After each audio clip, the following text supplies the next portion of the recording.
Breaking news జన్యు మార్పిడి విత్తన సాగుపై బిగ్ టీవీ ప్రసారం చేస్తున్న కథనాలు అధికారుల్లో కలకలం రేపాయి. ములుగు జిల్లాలో అనుమానాస్పదంగా మొక్కజొన్న సాగుపై బిగ్ టీవీ వరుస కథనాలు ప్రసారం చేసింది. దాంతో వ్యవసాయ శాఖ అధికారుల్లో కదలిక వచ్చింది. వెంకటాపురం, వాజేడు మండలాల్లో పర్యటిస్తున్నారు అధికారులు. మొక్కజొన్న శాంపిల్స్ ను సేకరిస్తున్నారు.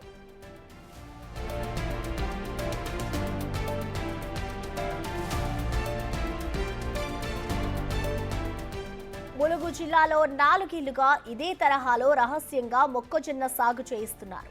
రైతులతో ఎలాంటి ఒప్పందాలు చేసుకోకుండా విత్తన కంపెనీలు మొక్కజొన్న సాగు చేయిస్తున్నాయి. ఆర్గనైజర్లు, బ్రోకర్ల ద్వారా మొత్తం వ్యవహారాన్ని నడుపుతున్నాయి.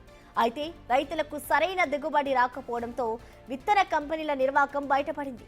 4 ఏళ్లుగా జిల్లాలో మొక్కజొన్న సాగవుతున్నా అధికారులు ఎందుకు కనిపెట్టలేదు? విత్తన కంపెనీలతో ములాఖాతయ్యారా? విత్తన శాంపిల్స్ ను ఎందుకు ల్యాబ్ కి పంపడం లేదు అనే ప్రశ్నలు ఇప్పుడు వినిపిస్తున్నాయి.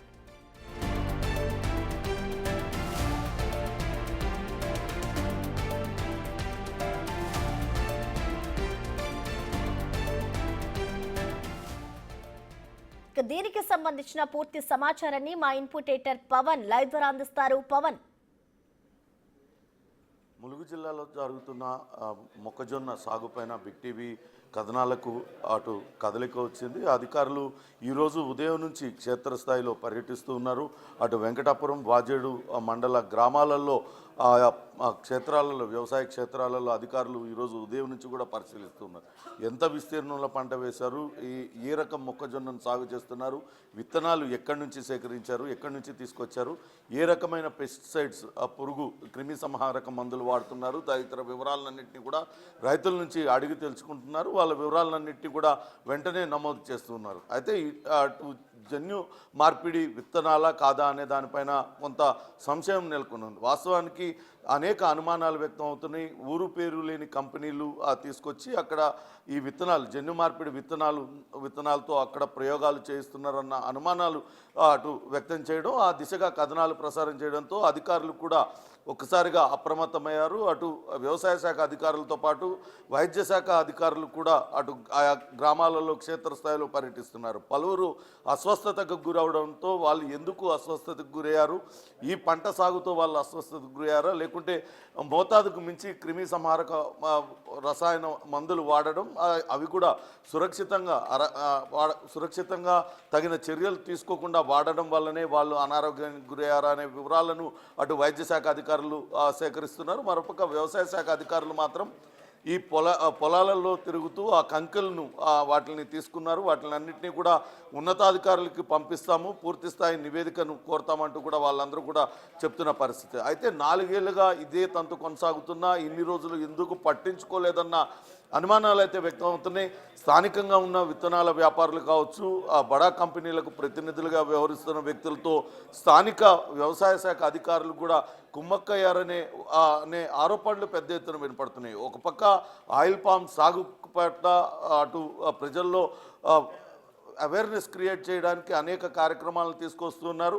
అటు ములుగు జిల్లానే కాదు, అటు చుట్టుపక్కల జిల్లాల్లో ములుగు, ఖమ్మం తదితర జిల్లాల్లో పెద్ద ఎత్తున ఆయిల్ పామ్ సాగుకు ఇటీవల ప్రభుత్వం అనేక ప్రోత్సాహకాలను ప్రకటించింది. దానిపైన అటు రైతులకి అవగాహన కార్యక్రమాలు కల్పిస్తున్నప్పటికీ రైతులు ఎందుకు వాటి వైపు మొగ్గు చూపకుండా ఇట్లా ఈ విత్తనాల వైపు, మొక్కజొన్న వైపు ఎందుకు వెళ్తున్నారు, అది కూడా ఇటువంటి జన్యు మార్పిడి పంటలు ఎందుకు వేస్తున్నారు అనే దానిపైన కూడా అధికారులు లోతుగా ఆరా తీస్తూ ఉన్నారు. వాళ్లకు ఇకపై ఇటువంటి జన్యు మార్పిడి విత్తనాలు జోలికి వెళ్ళవద్దంటూ వాళ్ళందరికీ కూడా అవేర్నెస్ తీసుకొచ్చే ప్రయత్నం అయితే అధికారులు ప్రారంభించారనే చెప్పాలి. అయితే అటు ఈ విత్తనాలను సరఫరా చేస్తున్న వ్యక్తులపైన కూడా కఠిన చర్యలు తీసుకుంటామంటూ ములుగు జిల్లా కలెక్టర్ నిన్న బిగ్ టీవీతో మాట్లాడుతూ ఆయన అన్నారు, ఇకపై కఠిన చర్యలు తీసుకుంటాం.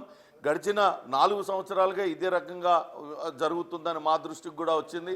కానీ అవి జన్యు మార్పిడి విత్తనాలా లేకుంటే నాటు విత్తనాలా అనేది మాకు అంతగా తెలియదు. కాబట్టి ఇప్పుడు ఒకవేళ నిజంగానే ఆ జన్యు మార్పిడి విత్తనాలు అయితే అటు జీన్ మాడిఫికేషన్ జరిగిన విత్తనాలు అయితే ఖచ్చితంగా వాటిపైన కఠిన చర్యలు తీసుకుంటాం. ఆ విత్తనాల కంపెనీలు మల్టీనేషనల్ కంపెనీస్ పైన కఠిన చర్యలు తీసుకుంటామంటూ కూడా ఆయన చెప్పడం జరిగింది. అయితే ఈరోజు నిన్న సాయంత్రం అటు వ్యవసాయ శాఖ అధికారులకి ఆదేశాలు జారీ చేయడంతో ఈరోజు వ్యవసాయ శాఖ అధికారులతో పాటు వైద్య శాఖ అధికారులు కూడా ఆయా గ్రామాలలో క్షేత్రస్థాయిలో పర్యటిస్తూ ఉన్నారు. ఎవరెవరు అనారోగ్యానికి గురయ్యారో అట్లనే రైతులు ఎంతమంది ఎంత విస్తీర్ణంలో ఈ సాగును చేస్తున్నారనే వివరాలన్నింటినీ కూడా సేకరించి ఈ గ్రామ పంచాయతీల్లో వాటిలన్నింటినీ కూడా పెడుతూ ఉన్నారు. ఒకవేళ ఎవరైనా రైతు ఇంకా అనుమానాలు వ్యక్తం చేస్తే వాటిలన్నింటినీ కూడా నోట్ చేసి 7 రోజుల తర్వాత సమగ్రమైన వివరాలతో కూడిన నివేదికను జిల్లా కలెక్టర్కు ఆ పై ఉన్నతాధికారులకు కూడా పంపించడానికి ఏర్పాట్లు చేస్తున్నారు. ప్రసన్న, ఇతలు ఏదైతే ఈ సాగు చేస్తున్నారో దీంట్లో వాళ్ళకి సరైన దిగుబడి కూడా రాలేదు. మరి దీనికి సంబంధించి వాళ్ళకి ఏమైనా పరిహారం చెల్లిస్తారనుకోవచ్చు అధికారులు? ఖచ్చితంగా పంట దిగుబడికి సంబంధించి కూడా ఇప్పుడు అధికారులు వివరాలన్నీ కూడా సేకరిస్తున్నారు. ఆ విత్తనాలు నకిలీ విత్తనాలా, లేకుంటే బీటీ విత్తనాలా, లేకుంటే జీన్ మాడిఫికేషన్ జన్యు మార్పిడి చేసిన విత్తనాలు అయితే ఎందుకు ఇప్పుడు దిగుబడి తక్కువగా రాలేదు, గతంలో ఎంత దిగుబడి వచ్చింది, గత ఏడాది ఎంత దిగుబడి వచ్చింది, ఈ ఏడాది దిగుబడి తగ్గడానికి కారణాలు ఏంటి, ఈ వివరాలన్నింటినీ కూడా రైతుల వద్ద నుంచి సేకరిస్తున్నారు. ఇప్పుడు రైతులు పూర్తిగా నష్టపోయిన పరిస్థితి ఉంది. వాస్తవానికి ఎకరా స్థలానికి ఎకరా పొలానికి దాదాపుగా 4 టన్నుల దిగుబడి రావాల్సి ఉంది. కానీ ప్రస్తుతం ఉన్న పరిస్థితుల్లో కనీసం టన్ను కూడా దిగుబడి రావడం లేదు. దాంతో తాము పూర్తిగా నష్టపోయామంటూ అక్కడ ఉన్న రైతులందరూ కూడా గోడు వెళ్ళబోసుకుంటున్న పరిస్థితి. అయితే ఈ విత్తనాలు సరఫరా చేసిన కంపెనీలతోనే రైతులకు పరిహారం చెల్లించే దిశగా అటు అధికారులు చర్యలు తీసుకుంటున్నారు. ఎందుకంటే ఇటువంటి విత్తనాలు సరఫరా చేసి రైతులు నష్టపోయేటట్లు చేసిన కంపెనీలు కాబట్టి ఖచ్చితంగా వాళ్ళనే నష్టపరిహారం చెల్లించేలా చేస్తామంటూ చెప్తున్నారు. భవిష్యత్తులో ఇటువంటి నకిలీ విత్తనాలు కావచ్చు, జన్యు మార్పిడి విత్తనాలు కావచ్చు, ఇటువంటి విత్తనాలు ఏవైనా సరే అమ్మడం లేకుంటే రైతులతో ఇట్లా కాంట్రాక్ట్ ఫార్మింగ్ అక్రమంగా చేయించడం కనుక మా దృష్టికి వస్తే ఖచ్చితంగా కఠిన చర్యలు తీసుకుంటామంటూ అధికారులు అయితే అటు విత్తనాల వ్యాపారులను అయితే హెచ్చరించారు. ఇక కాంట్రాక్ట్ ఫార్మింగ్ విషయానికి వస్తే అక్కడ పెద్ద ఎత్తున కాంట్రాక్ట్ ఫార్మింగ్ జరుగుతుంది. కానీ ఎక్కడా కూడా దానికి సంబంధించిన అధికారికంగా పత్రాలు లేవు. అటు గిరిజనులు నిరక్షరాస్యులు కావడంతో కేవలం నోటి మాటతోనే వాళ్ళతో బలవంతంగా ఈ కాంట్రాక్ట్ ఫార్మింగ్ చేస్తున్నట్లుగా కూడా అధికారులు గుర్తించారు. దానికి సంబంధించి అధికారులు వాళ్ళలో చైతన్యం తీసుకురావడానికి, అవేర్నెస్ క్రియేట్ చేయడానికి ప్రత్యేక కార్యక్రమాలు కూడా రూపొందిస్తాం. ఖచ్చితంగా ఇటువంటి దళారుల చేతిలో పడి మోసపోకుండా ఉండేందుకు భవిష్యత్తులో ఏ రకంగా రైతులు మేల్కోవాలో దానికి సంబంధించిన ఏర్పాట్లు కూడా చేస్తాం. దానికి సంబంధించిన అవేర్నెస్ క్రియేట్ చేస్తామంటూ చెప్తున్నారు. స్థానిక వ్యవసాయ విస్తరణ అధికారులు ఉంటారు, వాళ్లకు ఈ బాధ్యతను అప్పచెప్పారు.